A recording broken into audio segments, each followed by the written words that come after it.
Hi, and welcome to another section of our course. In this section, we will talk about the Git hooks. So we will start with an introduction about the Git hooks, what the Git hooks are and when they are stored. Then we will do two examples of Git hook. The first one we will create to improve the commit message using the prepare commit MSG Git hook. And then we will create another one that is useful to format the code before pushing. And for this one, we will use the pre-push Git hook. Let's start with our first video. We will have an introduction to the Git hook, and we will see where the Git hook are stored, for example, and how to abort the current operation with an error exit code. We will see as well how we can use different languages instead of the default bash language to create our Git hooks. So let's open our terminal, and first of all, let's create a brand new Git repository. If we look inside the .git folder in this repository, we can see that there is one hooks folder.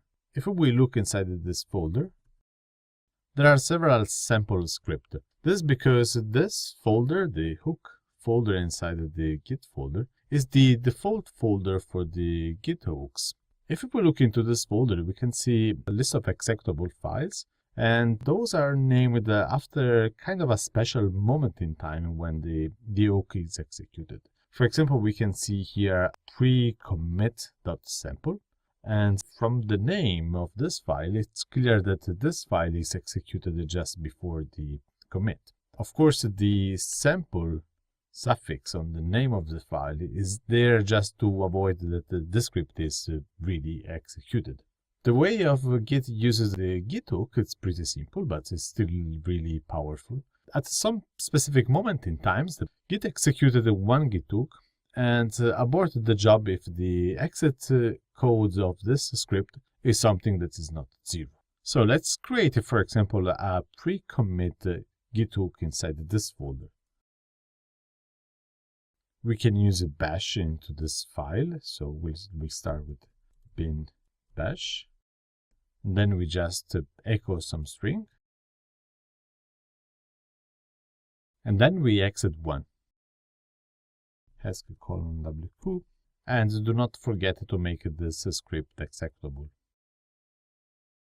If we now go back to the main folder of this repository, that is this one, we can try to create a new commit.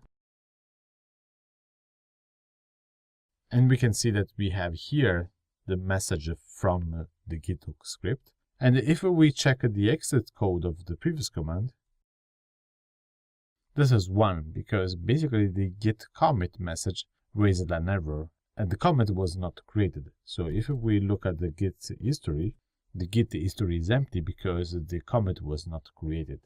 One really nice thing about the Git hooks is that we are not limited to use bash, but we can use basically whatever we like. For example, I can rewrite this simple hook using Ruby.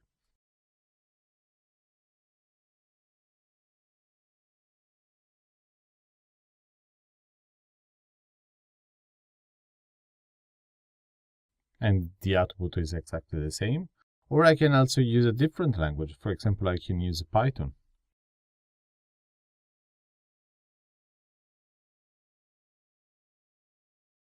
And again, the output is the same.